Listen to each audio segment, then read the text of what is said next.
I look forward to this discussion.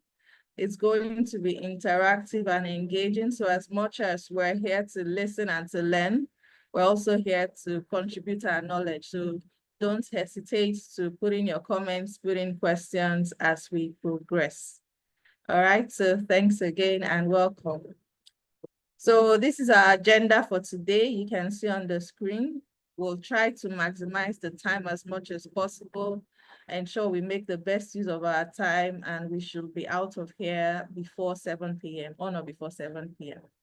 All right, so welcome again, and we'll go straight to the program, and we'll start with the national anthem, after which we'll come back and hand over to Emanuela Abo, who is the Young Professionals Chair, to take the safety brief and safety moments. So we proceed with the national anthem, please.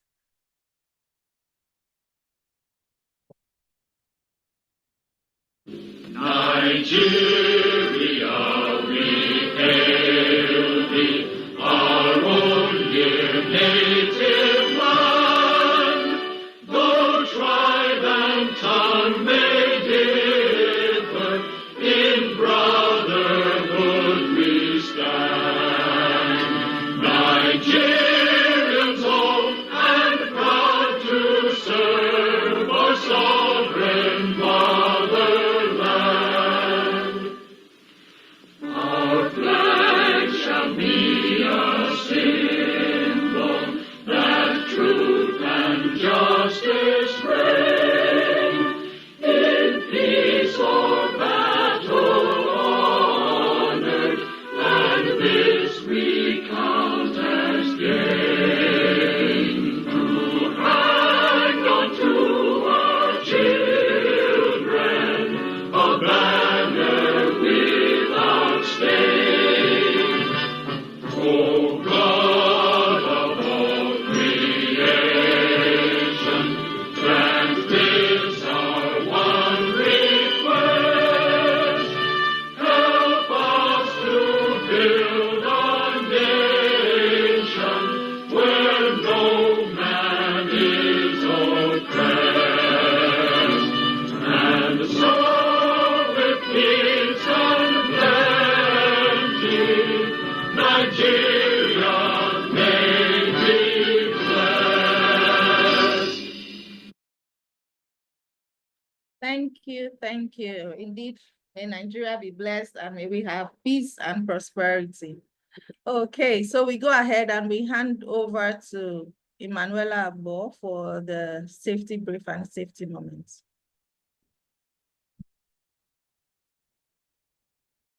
Hello, everyone. Good evening. Please confirm if you can hear me. Yes, we can. All right. First of all, I just want to appreciate the SP Potako leadership for the opportunity to take this safety moment. While I was thinking of what to talk about during the safety moments, my mind casted back to recent events, and I decided to just take a safety moment about helicopter/aircraft safety. So we're going to be looking briefly at the importance of switching off your mobile devices and electronic devices, your mobile phones and electronic devices while the aircraft engines are running. I know most of us, right, may not necessarily take it so seriously when we are flying because you don't really understand why you have to turn off your phone. So on the plane, you'll notice that some people might have their phone on, trying to take pictures of maybe the landing or trying to take pictures of themselves in the helicopter. This may not necessarily be safe, and I believe that it affects every one of us, especially those of us that are in the front line that work offshore. We have to fly every now and then to get to our work site. So I'll read. There are two incidents that I'll be looking at. The first one is about a Super Puma aircraft which was on final approach towards the airport. 1 minute before landing, for the landing phase, a passenger used a mobile phone. So there was loss of flight and navigation parameters which occurred on the four IFDS, that's the flight display system screens, as you can see um, below the image there. So they lost contact with that, and it blacked out for a few seconds during the most critical phase of the flight, which is landing. You know that landing and taking off are the most safety critical moments in an aircraft. Then the second one was a switched on mobile phone, which was placed in the luggage compartment aboard Sikorsky S-76. It caused a false fire alarm during the flight. So it's something we need to be conscious about, not to leave our phones on, especially during landing and taking off. So the investigation showed that the use of mobile phones on board aircraft may seriously compromise navigation systems and safety of the flight. Research concluded that calls could generate interferences able to disturb the flight instruments and lead to false alarms being triggered directly in the cockpit, malfunctioning of the navigation system, and interfaces in the pilot's communication systems, that is with the control tower. The lessons learned from this is important for them to people need to be proactive, and companies and organizations need to strictly ban the use of mobile phones on exploration and production operated flights, right? Even in our plant facilities, we know that it's not good to use our mobile phones because of exposure to hydrocarbons. Then on commercial flights, it's important for you to comply with the instructions given by the flight crew. I mean, it is it's flying on the air is not exactly one of the things that you have full control of, right? So it's important for you to comply with what they are telling you to do. And your mobile phone should be switched off as soon as the engine um starts. And for some flights, they'll tell you that you can turn it on midway through the flight, or in some helicopters, they can tell you can turn it on. But when they tell you to turn it off, please obey them and comply. And taxiing phases, that's when it's taking off on the runway, are not considered safe periods. So the aircraft equipment can still be disturbed by the use of phones. So what can we do? Right, I want to throw it back to you. As an organization, we're coming from we represent different organizations, and we're also individuals, right? Personal safety, what can you do to ensure that you maintain safety on a flight, and what can you take back to your organization to ensure that everyone is aware that this is an important thing and they maintain safety on the flight? So that's food for thought. And still on this, recently we lost some of our frontline personnel due to the helicopter crash over the weekend. I don't mean to make this a sad meeting, far from that, but I just feel that we should take a moment of silence to recognize them. These are frontline soldiers, quote unquote, and they went out to search for their daily bread, and this unfortunate incident happened to them. It could be any one of us. Most of us, we work on duty and we have to fly every now and then. So let's just take a moment of silence to um, honor them.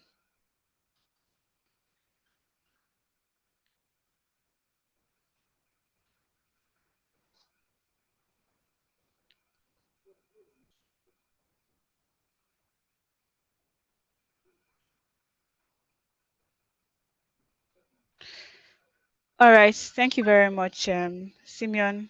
Sorry, Ella, over to you. Thanks a lot, Emanuela. May the souls of the departed rest in peace, and our hearts and our prayers are with the families. Thanks for sharing that very relevant safety moment. And I think I really like the way you started it, because a lot of times we just know we're supposed to turn it off, but why? What could be the impact when we don't? So thanks for sharing that. It's a good learning. So we're learning more than just the main topic we're here for, where there's some extra, there's some topping and some dessert for us. So thanks for sharing that, Emanuela. All right, so we'll go ahead, and I think we have the welcome address by the section chair in the person of Sir Engineer Abiye Pedro, who is in the call, and he will take this at the moment. Essie, please go ahead if you can hear us. Good evening, ladies and gentlemen. Thanks for having me here. And I am also happy with the safety moment we have taken. It's imperative. I feel very uneasy on the aircraft, but a lot of times some people dare to do the opposite. I hope we can share the message better. And thank you for today's present. I believe this is how SP should go. someone taking the bull by the horn to make a presentation, someone really outside the leadership circle. We did not go scouting for him. He came to here and is now teaching. I dare to challenge other people who are here today to take the bold step to share that knowledge you have. Don't think it is common. It's you who have it. So you cannot say that it's common until another person looks at it. For everybody on the call, it's never a moment wasted, even if you know about the topic, because it's very specialized topic, but I'm sure you can take something out of it. For me, my philosophy or my view about the world is that the interstellar world, that's how I see them. So learning one thing, you can apply in another. On that note, I wish you all happy listening. Thank you. Thank you, SC, and thanks for providing the platform through SP Port Harcourt section that we can all share knowledge. It's about growth. It's about how we learn from each other to ensure that we're all growing in our different fields and in our different organizations. So thanks again for that. All right, so we'll go right to it, and I'll be introducing the moderator for today's technical presentation. She's no other than Engineer Judith George. She is a seasoned drilling engineer with over 11 years of experience in the oil and gas sector, specializing in well design, operations, and cost management. She has a strong academic background that includes an almost concluded PhD in oil and gas engineering from Memorial University of Newfoundland. She excels in rotary drilling applications, mining and energy, and drilling performance optimization. Currently, she has been nominated for the receipt of the Fellowship of the School of Graduate Studies for her excellent academic and service records in the university. She's currently a staff wells engineer at Shell Petroleum Development Company, where she collaborates on the design and execution of well construction projects, ensuring adherence to safety, technical standards, and cost efficiency. Throughout her career at Shell, she has demonstrated excellence in optimizing wellbore designs and collaborating with multidisciplinary teams to improve reservoir performance. Her contributions extend beyond operations to include mentoring young professionals and contributing to knowledge-sharing activities as evidenced by her published papers and conference presentations. Judith is a member of the SPDC Wells faculty, where she teaches university postgraduate students key wells fundamentals and practices. She's also the 2024-2025 Secretary of the SPE Section 103 Diversity and Inclusiveness Committee. She holds a global MBA from IE Business School, an MSc in Petroleum Engineering and Project Development from the Institute of Petroleum Studies, a BEng in Chemical Engineer, first class honors and second best in the university from the Federal University of Technology, Owerri. She's also a provincial licensee with the Association of Professional Engineers and Geoscientists of Alberta, APEGA, showcasing her commitment to professional development and engineering excellence. Additionally, she has been recognized for her leadership, including serving as the 2023 president of the CIM Student Society at Memorial University, where she led efforts that garnered national recognition. She's a member of the Nigeria Society of Engineers and a registered engineer with Coren, an associate member of WIMBIS. Her technical expertise, leadership, and commitment to safety have earned her global recognition, including praise for her performance in the execution of well abandonment operations at Shell. Judith continues to drive innovation and excellence within the energy industry. She loves to sing and read, and she's a married mother of 3 little boys who make her life exciting. She loves to volunteer and to support worthy causes. So we welcome Judith. It's a mouthful profile to read, but it just tells you the wealth of experience we have in the room. She has experience in academia and the industry, so there's a lot that she will bring to the table today. So we're honored to have you, Judith, and thanks for accepting our invitation. Thank you very much, Ella, and thanks everyone for giving me the privilege to be here today. It's exciting and I'm honored. I want to thank SB 103 section for this opportunity. I hope that today becomes a very memorable day for everyone. And it's all the more important because this is a very important topic. And every year the industry spends millions of dollars and countless hours to remediate failed well bores. So without spending so much time on this, I'd like to introduce the speaker, Mr. Segun Adebayo. And just like the section chair said, it's have you here. Mr. Segun Adebayo is a drilling engineer with over 6 years of experience in the oil and gas industry.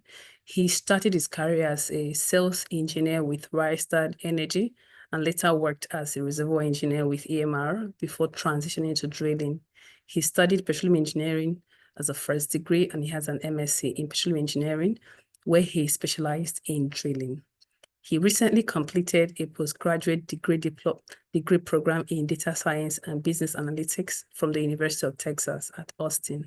He has core competencies in drilling engineering, well planning, well design optimization, and well bore stability management. He's a very strong advocate of drilling performance.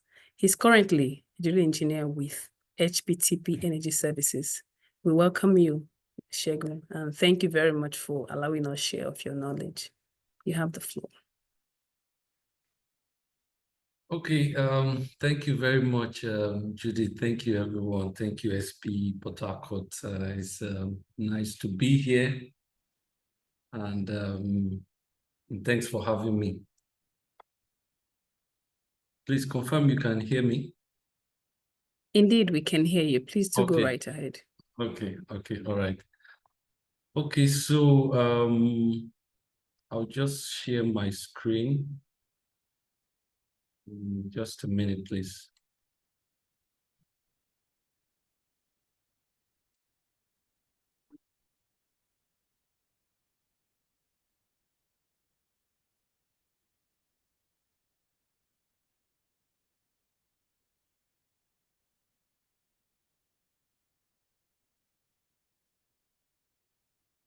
Okay, all right. So good evening, everyone. Once again, my name is Segun Adebayo, as earlier introduced. So I'll be talking briefly on applied data analytics in wellbore stability management. The time is short and there's a lot to talk about, so I'll try to keep to time and spend more time where I need to. So you know, the topic just before or just like Judith mentioned, right? And she had not even seen my slide. And she mentioned that a lot of money, a lot of time is spent yearly on wellbore stability or on remediating it. So we're going to see, I dedicated a slide on that, and we'll see more of it in my as we proceed. So please feel free to get your questions ready, type them in the chat box, and I would want this presentation to be as interactive as possible, okay? So the agenda for today, I'll be having two questions. I call them teasers at the beginning and at the end of the presentation, just to, you know, not just a bit to say something, right? Like I mentioned, I want it to be very interactive. And then after that, we'll look at the impact of wellbore stability a little bit on a Rushmore data review. Then we'll look at an overview of wellbore stability, and then we'll look at the stockpipe risk factor tool the application of data analytics, and then we wrap up. Okay.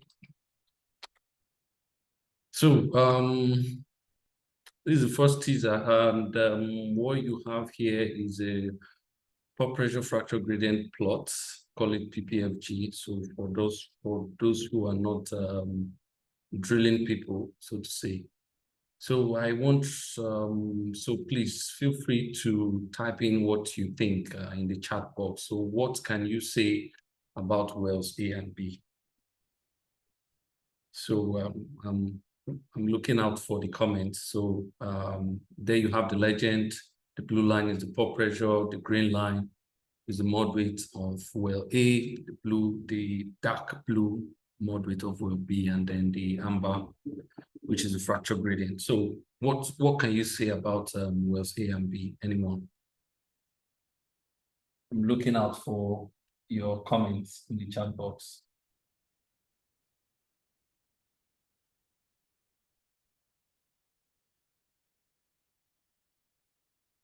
And please, there's no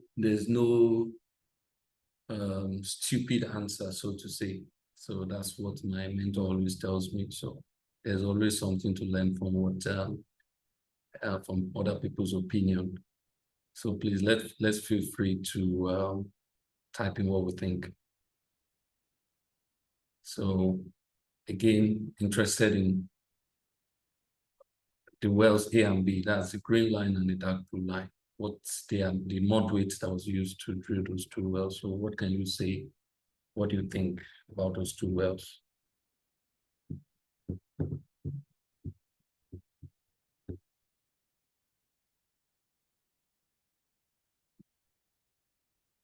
Okay, so I'm still waiting. Nobody's saying anything. We have to say something, you know, for us to move ahead. Am I permitted to say something? Oh, please, by all means, please. Okay.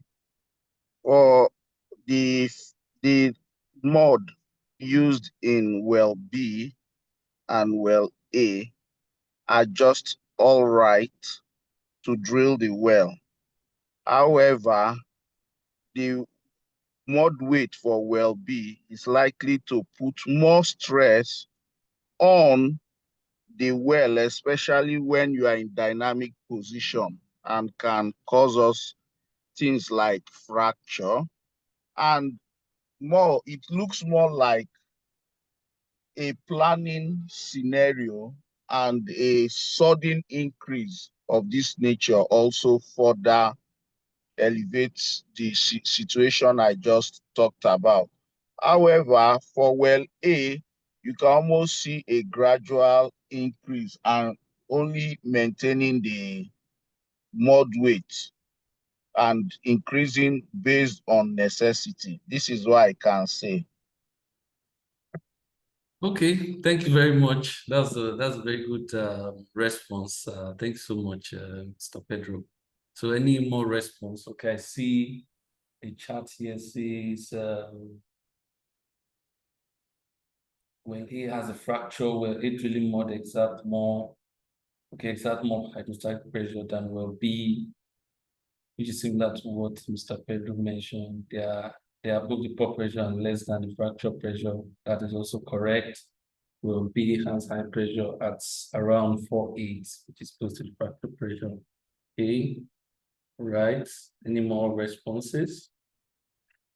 Okay, all right. So good responses. They are not wrong. Okay. Like I said, there's no stupid answer and there's no perfect answer. They are not wrong. So what I will just explain briefly what happened in this well.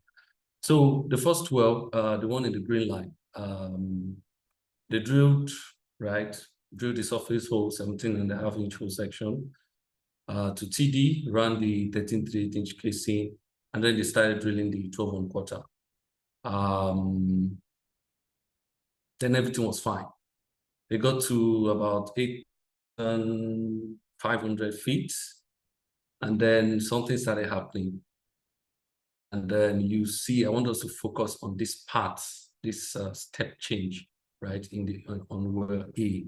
So things started happening, started increasing the moderate, started increasing the moderate, started increasing the moderate, almost after every 100, 200 feet that was drilled. And then eventually it ended at 12 ppg. So,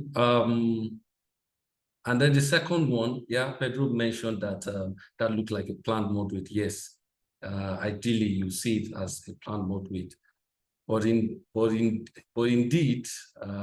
is an actual moderate, right? So what happened was on well A, when they got to 8,500 feet, the well became unstable, and then they had to react to what they were seeing downhole.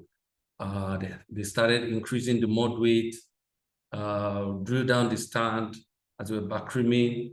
They started having tight spots, taking weight. They increased the moderate again. They were able to drill and drill and drill, and that's how they drilled all the way to the section TD for the 12 quarter and ran the 958. But unfortunately, the 958 did not get to bottom, despite raising the model to about 12 ppg. So eventually they stopped at 12 ppg until they got some form of stability, and you can see they stopped at 12 ppg. So eventually they ran the 958. We didn't get to bottom, right? And they drilled 8.5-inch hole and ran a 7-inch liner. And then the second well, what happened was that they took learnings from well A. And so what happened on well A was that they were reacting to a problem, but in well B, they were proactive. And yes, you're going to exert more pressure. So just to explain this, that it doesn't mean they started with 12 ppg. Immediately they exited shoe. So they started with about 11 ppg. And then before they got to where the well became unstable on well A, they made sure they had gotten to 12.5 ppg. And I can tell you that that well was drilled successfully, ran the casing to bottom, no issues, nothing. So good answers, but just the fact remains that on well A, they were reacting to a problem. So they started seeing cave-ins on surface, and then they started increasing the moderate bit by bit, 0.2 ppg, 0.3, 0.4, and eventually until they got to 12.5. But on the second well, they were proactive. They learned from the previous well, and they went straight to, they made sure they got to 12 ppg before they got to that depth where they were having issues, right? Okay, so that's just what happened. Thanks everyone for your contributions. So going straight to the Rushmore analysis, I said I did, right? So Judith mentioned that we spend a lot of money on well stability in the Niger Delta. She was spot on with that. And what you see here, I was able to get my hands on some Rushmore data, did some analysis. So just stay with me, quite a lot of charts here. On the left, you see 3 charts, right? Sorry, 3 pie charts. So the inner circle, the inner chart is offshore, what we have offshore. The second one is land, and then the outer one is swamp. So what do you see here? The amber color, right? Stock pipe, you see when you look at the legend. Stock pipe offshore. So for offshore, I classified it as shallow water and deep water. So that's what falls under offshore. So you see that 48% of the NPT that we have in offshore is attributed to stock pipe. And then you have operating company in yellow, and then the rig contractor in green, and then top drive in, is it maroon or dark brown? Okay, yeah, dark brown. So the same scenario plays out in on land. So you see 48%, about the same, about the same percentage on land, 48% on stock pipe, 27% rig contractor, 12% on the operating company, and then 22% on top drive failures. And then on swamp is a little less, 36% on stock pipe. But what am I trying to bring out here? I'm trying to say that stock pipe continues to dominate the top 4 NPT challenges we have in the Niger Delta, and that's what you see on these 3 charts. So on the chart to the right of the pie chart, you see the number of days that is lost to stock in offshore, 326 days across the interval, from 2010 to 2016, and then on land 377 days, swamp 187 days, which is nowhere near what you have from other factors like operating company, rig contractor, and the top drive failures. So basically, over 890 days has been lost to stock pipe between this time interval, right? And over 30 days is the average time it takes for you to recover from a stock pipe incident. That goes from when you are stuck, trying to free the stock pipe, going with the fishing tool, and then eventually you go into sidetrack the well. So average of 30 days, could be less, could be more.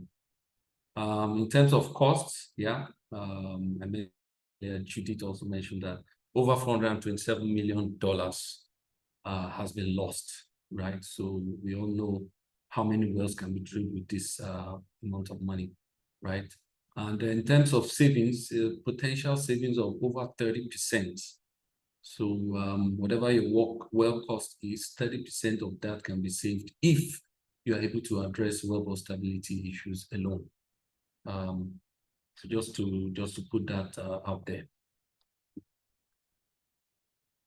Okay, so I'll just talk briefly on this. It's not my main discussion for today, but for those who are not drilling people or subsurface people, just to put it out there. Yeah, so when we talk about wellbore instability, you classify them as either mechanical or chemical, right? So when we talk about chemical instability, we're talking about reactive shales, right?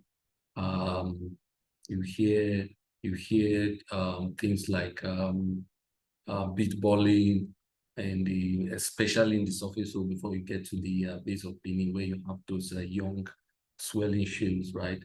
So those are chemical instability, and it's very common in the surface hole in the Niger Delta. So it does happen in other deeper down, but it's more pronounced in the surface hole.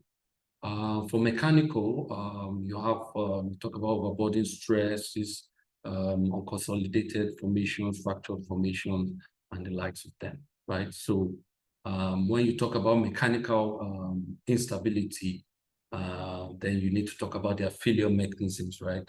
So when you talk about either shear failure or tensile failure. So when the failure mechanism is shear, then you see things like cave-ins and tight spots. So the example or the chart I showed you guys on the first slide, right, where I was asking what happened between well A and well B. That is an example of shear failure. So they're having cave-ins and all of that, and then they are trying to raise the moderate in order to fight that particular problem. And then for tensile failure, then you have exceeded the strength of the rock, and then you start having things like fractures, loss of circulation, and all of that. Okay. So where does all of this start from, right? So it starts from poor well planning, bad operational practices, your well trajectory design, insufficient moderate, like we saw in the chart I showed us earlier, right? And then this becomes the breeding ground for things like reactive shales, having reactive shales when you're drilling, having cave-ins, tight spots, excessive wellbore pressures, and the like. So when you combine these two things together, this is what you get. You get things like pole collapse, stock pipe, well control, cementing problems, and of course, high well costs and dressing fatigues and the likes. So it's just putting this out there. So one would ask, why wellbore stability management? Why is it so important? I've mentioned we've looked at the other slides I showed about the Rushmore analysis, where you in terms of money that is lost, right? So in terms of wellbore stability management, you look at it pre-drill and while you're drilling, right? That's in the well planning phase and during drilling. So in the well planning phase, you are looking to reduce NPT, you are looking to reduce the costs of the well, you're looking to reduce the risk, of course, the risk of getting stuck and all of that. So, and then during drilling, there are some things that you can't do anymore, because if you fail to address them in the planning phase, then in the drilling phase, you can only but hope for the best, right? So during drilling, we are looking at staying within a safe operating window. So that is already, I think that has already been identified in the drilling phase, where you have your drilling margin, your safe operating window. You know you cannot go below this moderate. You know you can go above this moderate. And of course, you are looking to reduce kicks and lost circulation. Of course, we know what happens when that happens. Your moderate goes below your pore pressure, have a kick, goes above your minimum horizontal stress or your fracture gradient, as the case may be, and then you start having losses. And then, of course, improving the overall stability of the wellbore, which is very important, right? So you can do everything, drill the well, come out of hole with your BHA, do the logging, acquire all the logs and all of that. But it is also very important to get your casing to bottom, right? So if that doesn't happen, you're already in a bind, right? So it automatically introduces an additional hole section into your design, okay, which of course increases your well cost. And of course, yeah, reduce, like I mentioned, reduce stock pipes, side tracks, and the time you spend reaming. Okay, so still on this, right? Why wellbore stability management? So basically, in the Niger Delta, there's what we call borehole stability stress switching, right? Because it's region dependent. So just looking at scenario A, rather, right? The first diagram you see here, the normal fault, right? Which is what we have in the Niger Delta. It's the most common in the Niger Delta, where you have your overbody stress is greater than your maximum horizontal stress, greater than your minimum horizontal stress. So in that case, you expected, or in order for you to have a stable wellbore, right, you're expected to drill perpendicular to the maximum horizontal stress. And that is what you see here in the green line. So, which is the most stable direction to drill your well, right? When you have a normal fault regime, and drilling parallel to the fault, right, or drilling parallel to the maximum horizontal stress gives you the least stable wellbore. So, what does that mean? It means that you're going to be having a lot of issues, challenges, cave-ins, tight spot, and all of that. So, it needs to be planned. I'm not saying it can be done. It can be done, of course. Of course, most people will run away from it. Oh, we cannot drill parallel to the fault.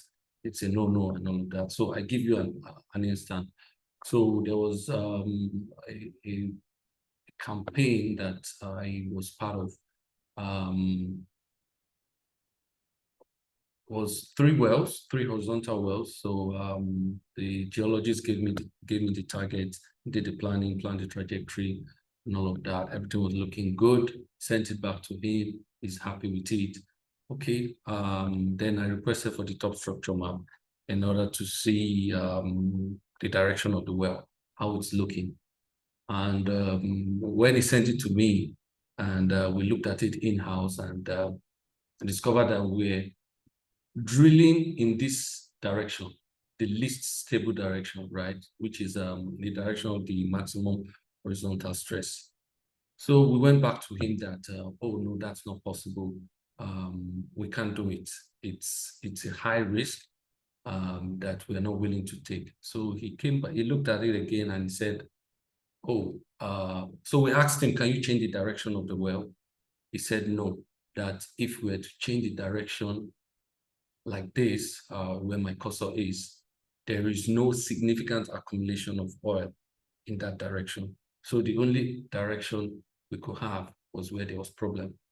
So, and yeah, there was nothing that could be done. He couldn't change the target, and so it is fixed. So in that situation, what can you do? So the well targets cannot change. To even worsen the situation, the conductors have been, okay, so was a land operation onshore. The conductors have been driven, the location is ready. So what do?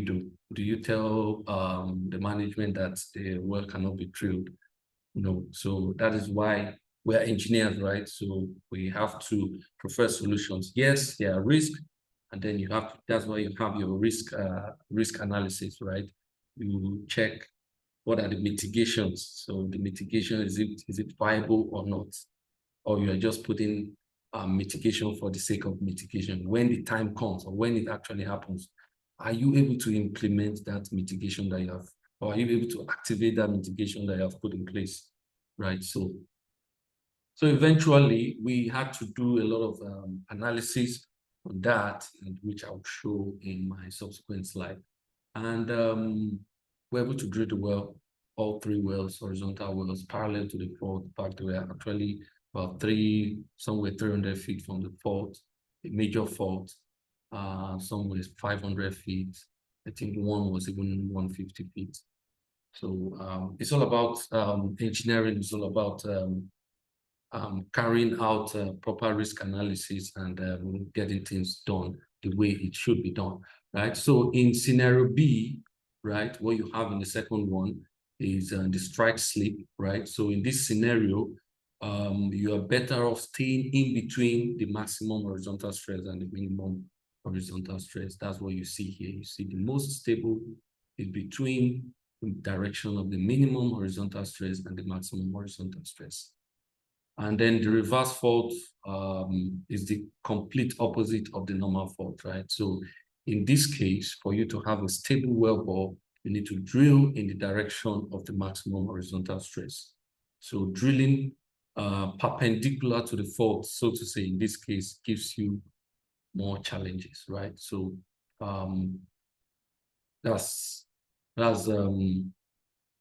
what happens with things like this. So it's very interesting, right? Because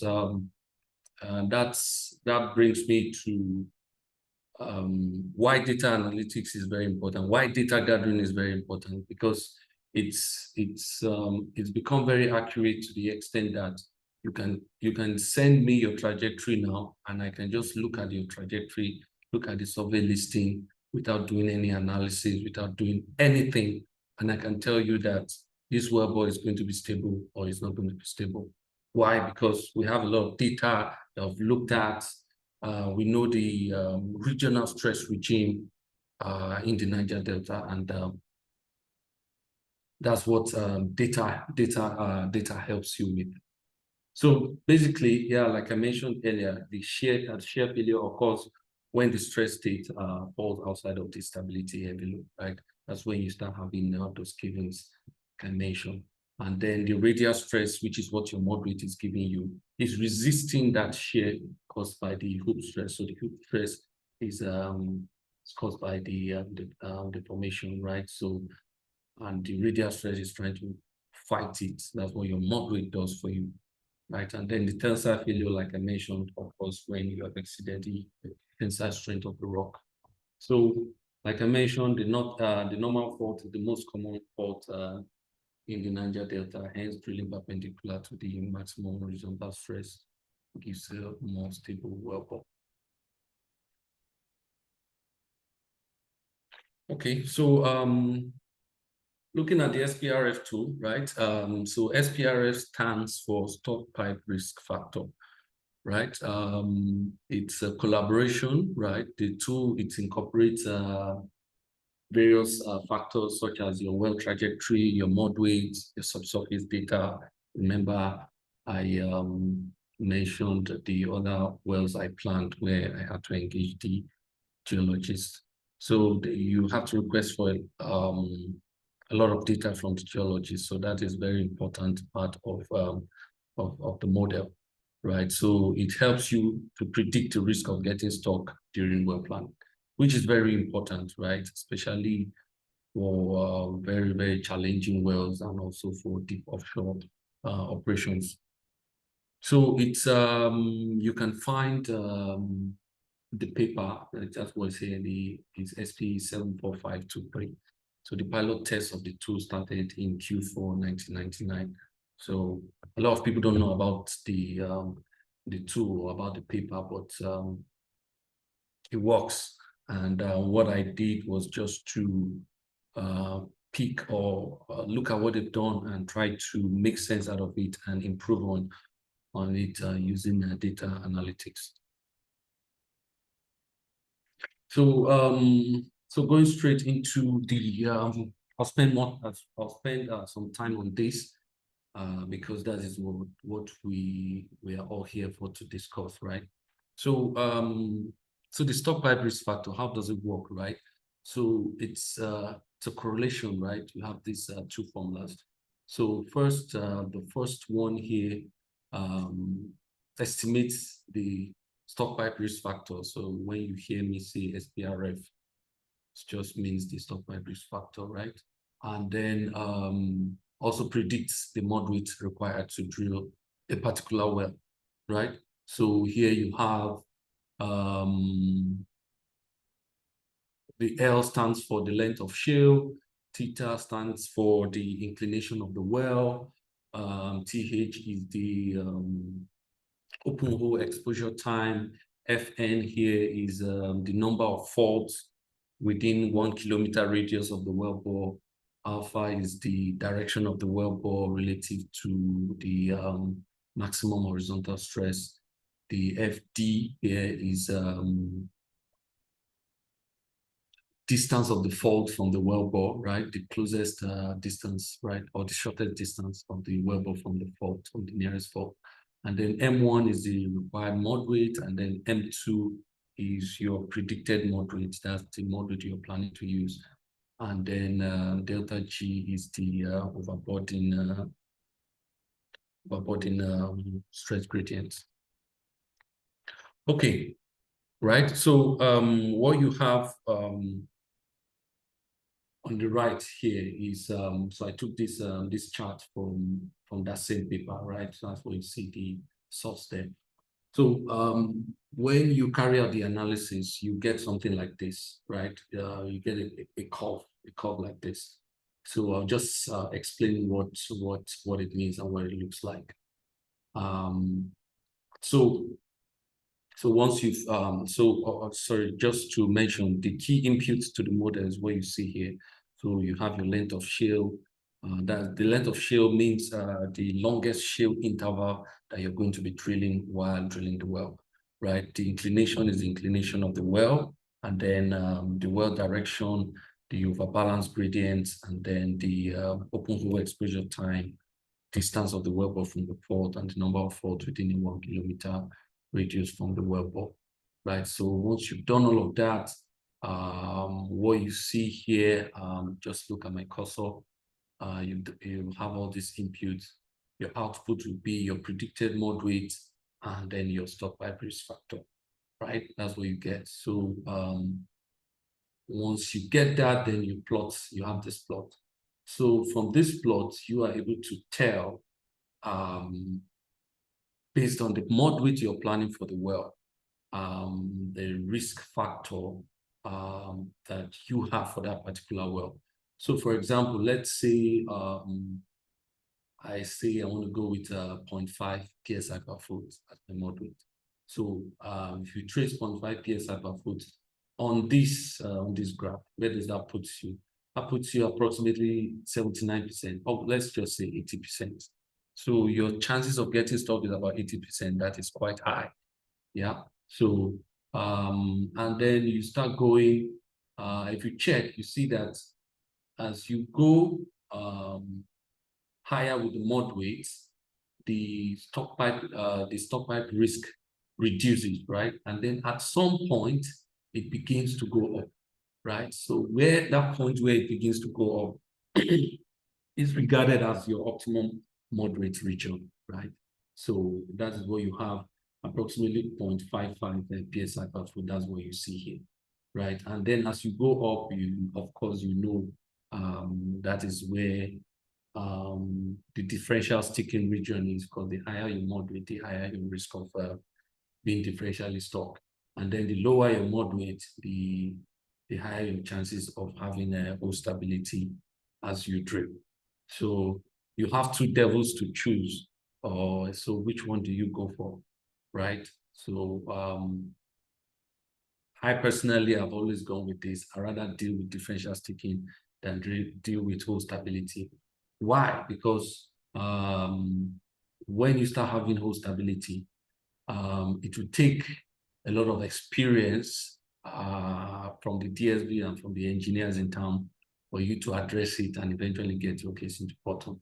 But differential sticking, we know how to manage it, right? But hole stability is not as easy to manage as differential sticking, right? So for this particular, eventually they used 0.52 PSI per foot, right, to drill the well. So Shego, can you hear me? oh yes, please. How many more materials do we have to go? About 4 or 5 slides. Hello, did you get that? No, I didn't quite get that. You said About 5 slides. all right. So Yes. Okay. So we can take reaction and Okay. All right. the questions in the chat. Thank you. Okay, so so that's it about the plot, right? And then we did a sensitivity plot here. That's what you see here. To determine which of these factors is the most sensitive to the stockpipe risk factor. And we discovered that shale length and the direction of the wellbore were the most impactful on the stockpipe risk factor. So applications, right? So I mentioned that personally I've applied it. This was before I came on board, right? Well A and well B is what they did. So I calculated it was 1.6 and 1.5. And the number of stockpipe events on the first well was on well A was 4, and then on well B was 2. And then when we introduced this tool into the planning, you can see well C, D, E, and F. Only one stockpipe events, right? And something interesting happened on well E. Why? Because there was a pilot hole that was drilled it with 12.3, and then while coming out of hole, we're logging, and then we got stuck. That's where this stockpipe happened. And then when we're about to sidetrack the well, some people got scared. The mod weight is too high. We need to drop the mod weight. And guess what? We dropped the mod weight, going against the recommendation of the tool. We spent over 7 days trying to come out of hole. So it took the experience of the DSV on board and the engineers in town, myself inclusive, trying to monitor the wellbore, and eventually came out with the drilling BHA. So what I want to also talk about, which is where the analytics comes in, is in the use of confusion matrix. So I looked at, for us, some of us who are data enthusiasts, right? So we should be familiar with this, right? So confusion matrix is the matrix that summarizes the performance of the machine learning model on a set of test data. So in the field of machine learning, specifically the problem of statistical classification, confusion matrix, also known as error matrix, right, is a specific table layout that allows visualization of performance of an algorithm, right? So basic terms that we should take note, right? as we proceed. So the accuracy, when we talk about accuracy, is used to measure the performance of the model. Precision is a measure of how accurate the model's positive predictions are. And then recall measures the effectiveness of a classification model in identifying all relevant instances from a data set. And then the F1 score is used to evaluate the overall performance of a classification model. So an example of a confusion matrix is what you see here, right? So you have your predicted value and actual value. So which kind of relates to what we're talking about in terms of robust stability. So you have your predicted moderate, and then you have your actual model. You have a predicted stock pipe risk factor, and then you have what actually happens. So you're saying you have a 70% chance of getting stock, or you will certainly get stock if your stock pipe risk factor is above 0.7. So in the actual, what happens? Is it true or not? So that's basically what I did here. And the formulas is what you see here, though this you can also write a simple code to come up with this diagram. So basically this is the workflow. I was only able to get 70 data points for this analysis. And I set the cutoffs at 3 different points, right? 0.4 for the first cutoff, 0.6 for the second, and then 0.7 for the third. So for the first cutoff, right, this is what we got. Oh, this is what I have.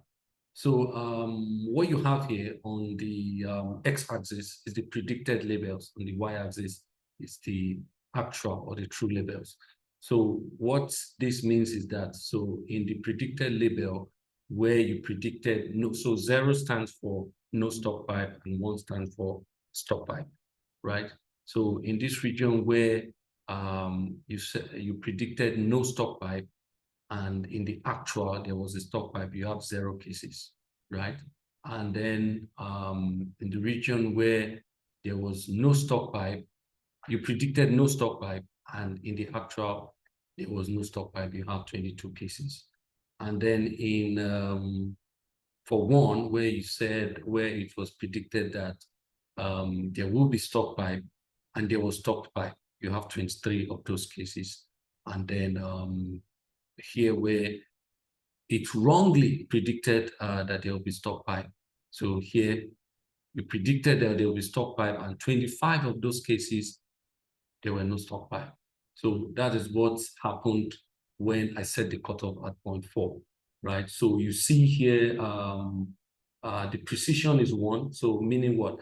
Meaning that it is very good, and it was good in predicting no stock pipe events, right? But it failed to capture over 25 stock pipe events, which doesn't tell well of the model. So you see precision for the class 0 is 1, but precision for class 1, which is stock pipe, is 0.48, which is not good, right? And then you look at the recall. The recall for class 1 is 1, and then the recall for class 0 is 147. So the second scenario, which is what you have here, set the cutoff at 0.6. You can see that is a lot better than 0.4. So in this case, you have over 39 cases where you predicted that there won't be stock pipe and there were no stock pipe, 39. And then where it's predicted that there will be stock pipe and there were no stock pipe is just 8 cases. So you see the precision for class 0 is 0.83 and for class 1 is 0.65.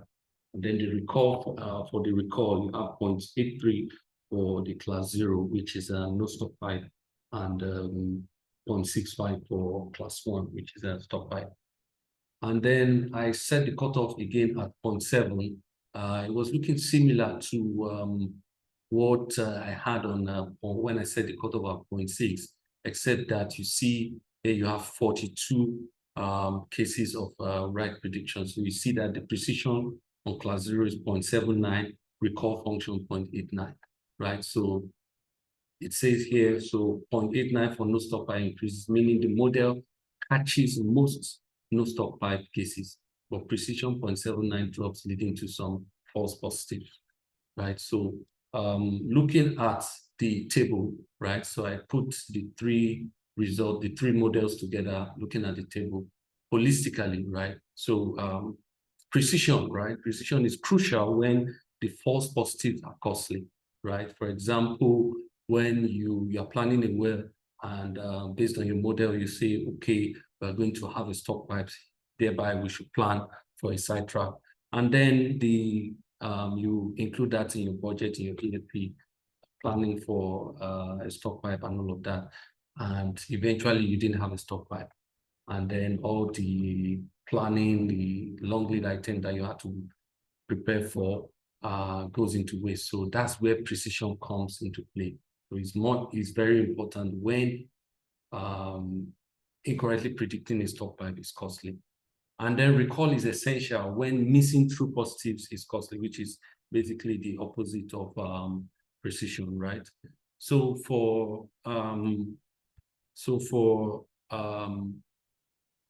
basically the recommendation is this, right? So setting the cutoff at 0.6 offers the best balance. You will agree with me. So if you look at the precision of class 0, you look at the weighted average, all of that. So you look at recall on class 1, even though the recall on class 0 and the 0.7 is higher, but look at the recall on class 1 is a lot higher than what you have on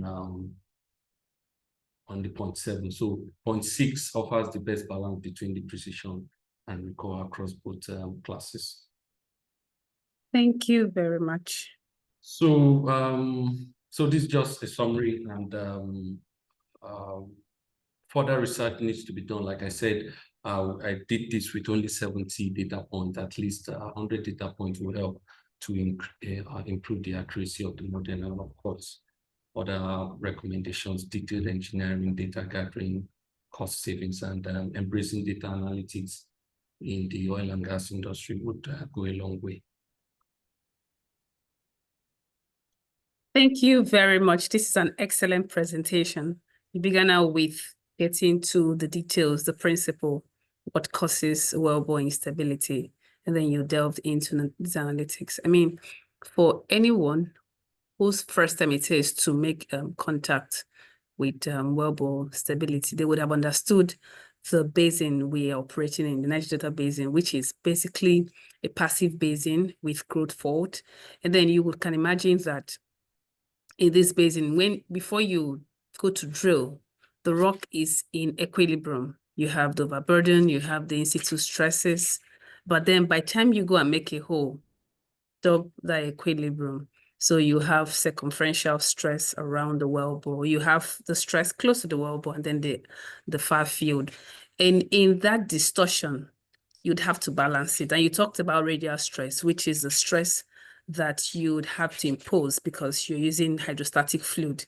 So that fluid, because hydrostatic pressure acts in all directions, so you have that stress acting on the wellbore. So if you're able to get that right, you will be able to provide enough support to avoid wellbore failure, that shear failure you talked about. And if we go beyond the fracture gradient, we will be breaking down the formation and we're having tensile failure. So it's about getting that right balance. And we see that when we design our mud, we need to keep in mind that we need to be overbalanced. If we're drilling with overbalanced method, we need to be more than the pore pressure. We need to be above the minimum pressure required to keep the wellbore open and stable, and we need to be below the fracture gradient. So all that is a fine balance, and you need to keep an eye on the rock properties, your cohesion, the Poisson ratio. You need to know the logs. There's a lot of work that goes into knowing your leak-off test, knowing the log, getting all those details. So just like Segun mentioned, it's very important to have all your details correct, as much data as possible to fully characterize the stress regime of your field. Because even though we're in Niger Delta, but the fields are slightly different. So one needs to have as much work go into their well design as possible. So I will want to thank you, Segun, on behalf of everyone listening to you. You did a very fine job. Your presentation was stellar. I must say. And I'm sure most persons will still want to come to talk to you beyond here.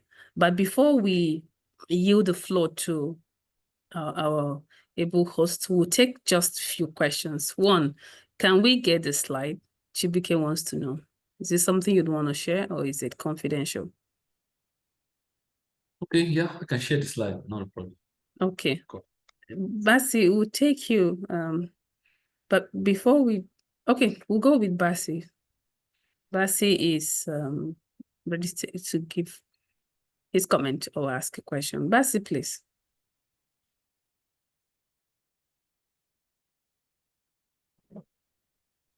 Thank you. Can you hear me?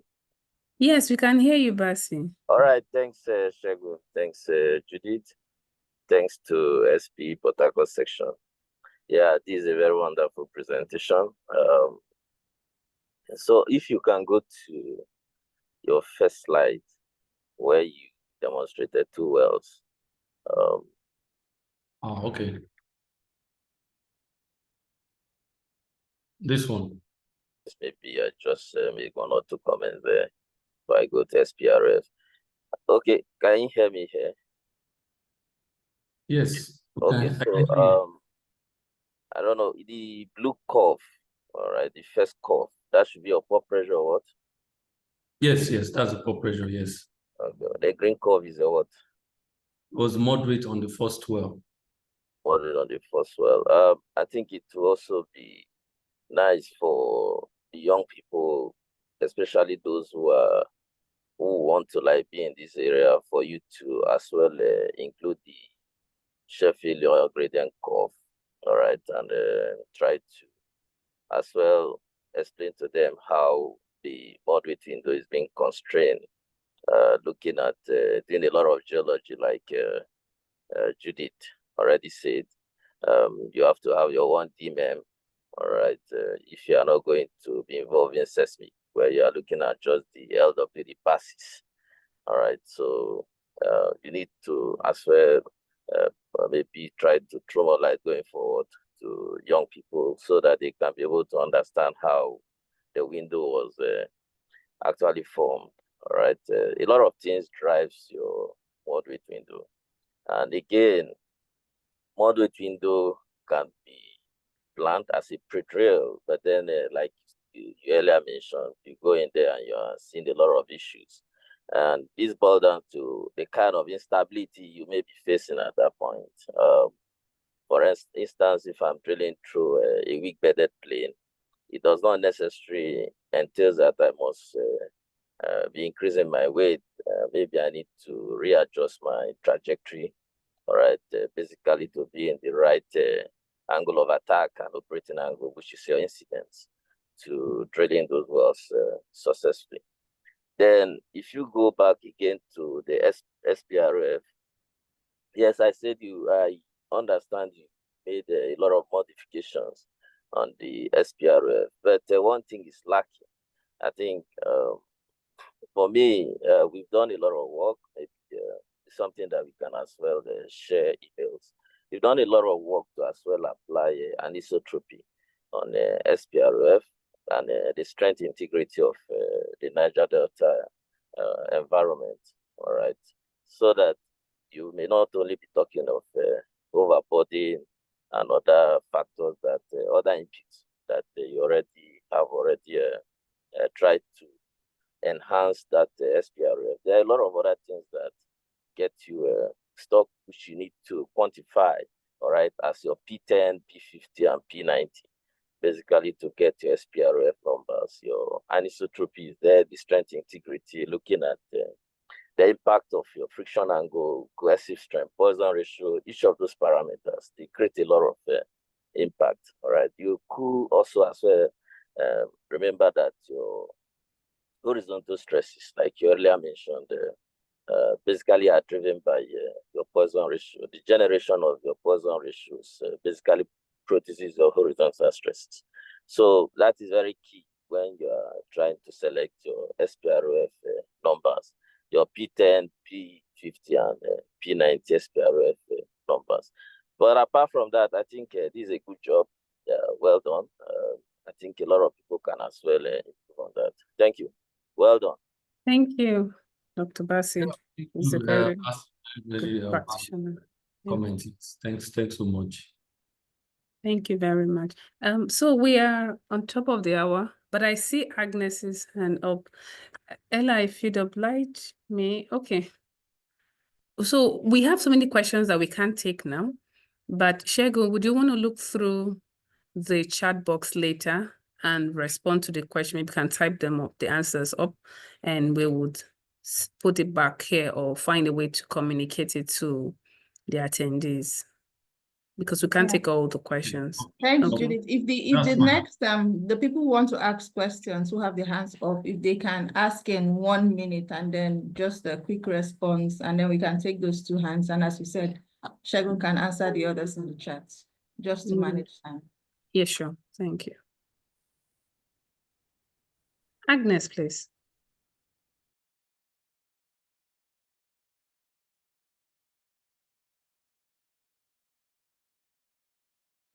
Okay, Agnes, your hand is up. Maybe is that deliberate? Okay, Segun, can I take your summary, and we have your word to give us the responses to all the questions on the chat later.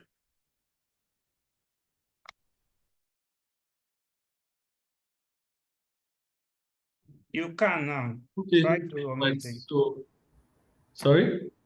Okay, can you hear me now? So I was going to so to just wrap up, I just remember I said I had 2 teasers, and then the second one was just to test our knowledge on drilling performance, right? So I'm going to launch a poll. We can just do that in 30 seconds, and I want to see what we think. So this is the question, right? And you can just answer in 30 seconds, so to say.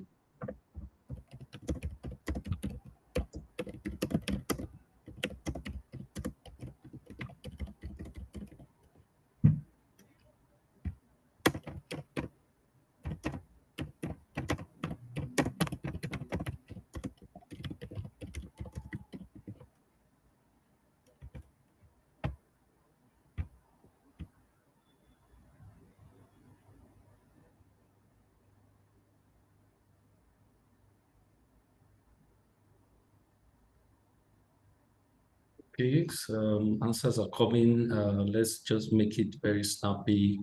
Doesn't have to be correct. If it's not correct, you have nothing to do. So just to test our knowledge, that's all. Yep.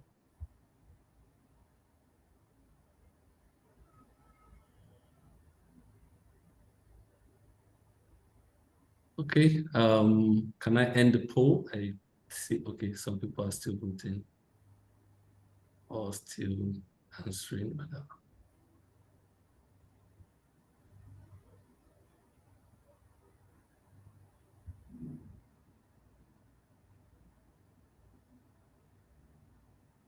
Okay, so I'm going to end the poll and share the results with you guys. And so what we have, I think there's a lot of people think it will take 35 days in North America to drill and complete a well. And then another 25% think is 6 days, 48 days, and just 21% think is 14 days. So, well, to surprise you that in North America, it takes about 14 days to drill and complete a single stream well. And in the Niger Delta, on the average, it takes 45 days. So it could be less, could be more. I know of wells that are less, I know of wells that are more. So this is just identifying a performance gap between what we're doing in the Niger Delta and what is done out there. So sometime next year, I plan to talk about drilling performance. So you will see more of this. So I think that's all from me. Thanks for having me, SP Port Harcourt, and Thank you very much. I would hand back to Simeon for photographs. Thank you once again. Thanks a lot, Judith and Shegun. It was a very interesting discussion, and you could see the chats, excellent presentation, and a lot of learning from this session. And I also see that there's a lot of interest. I think Shegun has brought out the drilling engineer in all of us. So there's a lot of interest here, and I hope, Shegun, if you don't mind, Essie already said we should take this a step further. I think there's a lot of interest. There are young people who are here who would like to continue this conversation. How it's all about improving our industry, right? You talk about the drilling performance gap. How can we be better? So really, I'm just going to drop a link here. If you're interested in continuing this conversation, hopefully Shegun will oblige us and be a part of this group, and we'll have this sort of a resource group for drilling engineering, and we can exchange ideas and share learning, and we'll just see where that takes us. So I'll drop the link if you're interested in joining. Some of the questions have been asked here. Some people want to know more. So please join that group. I'll put in a link for a registration form. So fill in your details and then we'll get back.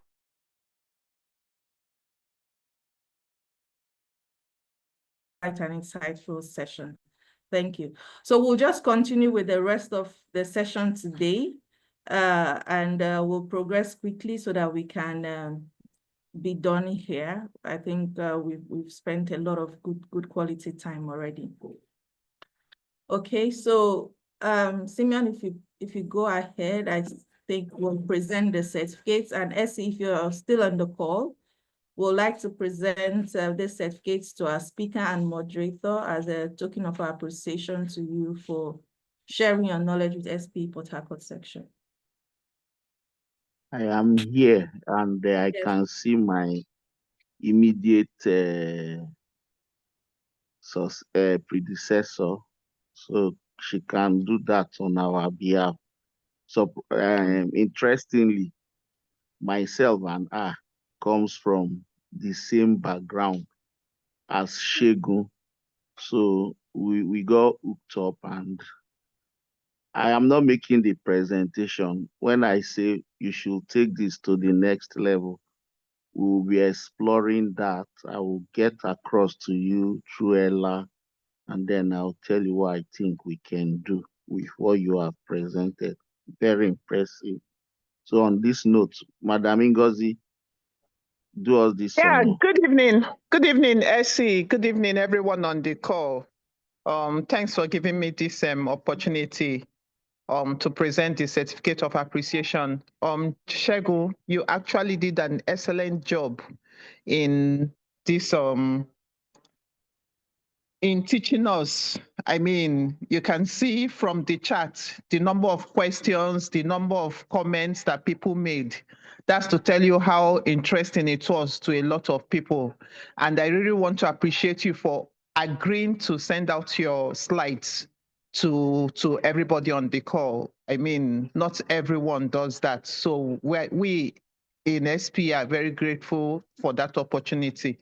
So on behalf of Section 103, I present this certificate of appreciation to you to thank you for the invaluable contribution you made as a speaker for our October monthly technical meeting. Thanks a lot. So clap. Thank you, madam. Thank you. All right. Claps. Okay, the next one for our moderator, please. Okay. Dr. Engineer Judith George. That's who she is. Juju, thanks for moderating. Thanks for moderating. Really appreciate that you are becoming very active in Section 103. You know, you were before you traveled to go and do your PhD. So I'm really happy that you have come back and you are back to where you enjoy teaching. And so it's nice to see that you were the moderator for today's monthly technical meeting. So on behalf of Section 103, this certificate is for you to thank you for your invaluable contribution as the moderator for the month of October 2024. Thanks a lot. Thank you, ma'am. Thanks for the opportunity, SP 103. All All right. right. Thank you. Thank you, So SD. back to Ella. Thank you. Thank you. We appreciate you and thanks for being with us. All right, so if we will proceed now, if you're online, please can you come on, put on your camera and let's take pictures. What we're flashing now is to remind us and our organizations, monthly technical meetings are open to sponsorship. So it's a good place for you to showcase your company. So please spread the word. SPMTM is the go-to place. We have students, we have lecturers, we have professionals, we have all that you can think of in this room. So it's a good place to showcase the work that you do. So please sponsor, you can reach out to me, to section chair, or to any of the board members of section 103. While we're putting on our cameras, I've dropped a QR code, as I mentioned, if you want to join that resource group. So if you just open that link that I've dropped, the code, the QR code, I believe it should take you to the link, but if there are any issues, please let me know. Okay, Simeon, please let us know when you're good to take the picture. Okay. I'm counting on Boma Femi Julius to be in that space. Yes, Shegun, I can see all we have a lot of Akon. experts in the drilling industry. So it'll be good to bring everyone in the room and let's make the next discovery in drilling engineering. Okay, Unfortunately, I've left that space for now. yeah. So I'm hoping that IPC will also be there. Okay, all right. Okay, let's just snap our pictures. So if we are, for those who are able to turn on their video, I think you can just give us a thumbs up. As I said, SPE with a thumbs up is just a cleaner energy. SPE. Cleaner energy. Thank you.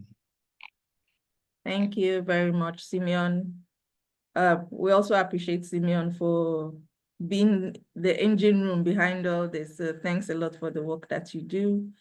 And next we'll go into our membership talk. We have our membership chair in the room, Mene, and he will speak through this for a few minutes. Mene, please go ahead. Simeon, please confirm he can unmute so he's able to speak. Yes, he can now. Okay, thank you, Ella. Good evening, everyone. Thank you, Shegu, for keeping to your promise. Thank you so much. I appreciate it. I hope to see you more, as I earlier told you earlier. Well, thank you for joining this program. SPE Port Harcourt is one of the biggest sessions in Nigeria and in Africa. We have over 1,200 professional members and 3,200 student members. So SPE Port Harcourt, one of the sessions that give out technical knowledge and also not just only technical knowledge, but we are here to ensure that our members within our space have the right information in the industry, just like what we did this evening. You can see Shegu schooling us and giving us more knowledge of drilling engineering, to making some of us to try to see who can have a turn back to drilling engineering. So this is what SPE all stand for. So we are looking forward to have many those that are on call, on this call, that are not yet members. We are here as membership team to attend to you, to enroll you to become member. And this is the right time because the year just started. So if you join as a member today, you're going to elapse till next year. So this is the time for you to join. So please contact any one of us, any of the officials, or any of our session officer, or our secretariat, or myself. We'll be here to support you with all necessary information for you to come on board as SPE member, not just SPE member, but SPE Port Harcourt member, so they can enjoy a lot of what SPE give out there. So please, we are available to take your information. We are available to attend to you, to give you support, so they can come on board. And also, you can also volunteer, also share knowledge, just the way our speaker Shegu just did this evening. Thank you so much, and I look forward to have you. If you are on the call and you have not joined, just drop your information, drop your email. I will do a follow-up, or follow me on LinkedIn, or get in touch with any of our official. We follow you up and ensure that you enroll and become SP member. Thank you so much.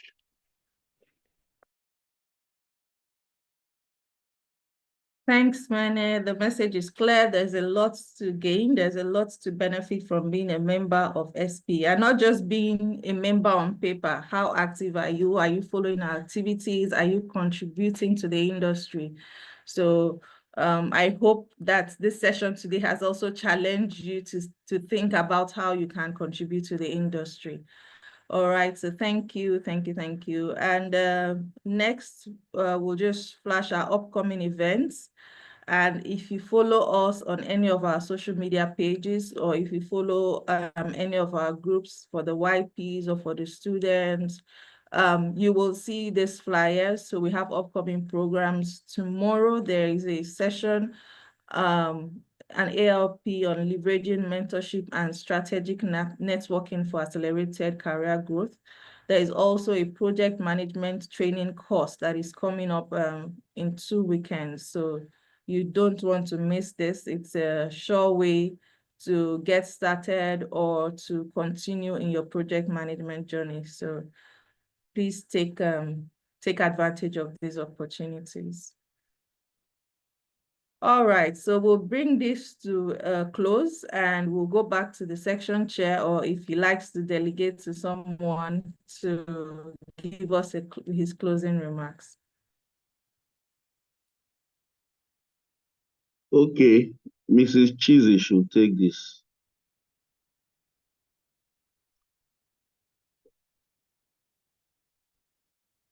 Mrs. Chizzy, are you there? Our treasurer for SP section 103. No, I can't see her on the call. Okay. All right. I will say a big thank you to the presenter, Segun. You did a marvelous job. The content so rich. I just wish it was in person. I just wish we could continue the interaction. It's a shame that it's online and we need to go. Thank you, Judith, for a lovely job. I see that as he was presenting it, we saw you drop tidbits on the subject in the chat area. And then when my friend Basi came on board, he tried to confuse us that, look, we have not learned everything we need to learn on well-bought stability. It's a very enriching session. In a nutshell, we have 3 teachers. And when I saw Boma also jump in, I was very happy. What it shows to us is that we have the resources as a country, as a people, to be great. And that's why I say we should take it to the next level. Thank you for everyone who have come here. I don't think this was a case of coming to count numbers, but it was great learning. I saw the numbers swell to 57. It's lovely, and I was very, very worried that the time was short. But when you offer good products, people will come for it.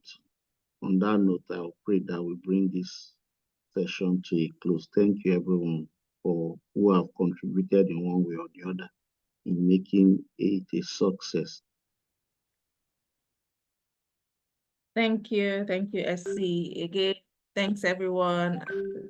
I won't say I hope, I know this was very useful to all of us. So let's continue the conversation wherever you are, spread the word. This is a monthly session. So next month, you will see us again with another interesting technical discussion. So stay tuned and please stay connected with SP Port Harcourt section, join all our programs and find a way to contribute. Thank you and have a nice evening. Good night. Thank you. Bye-bye. Bye.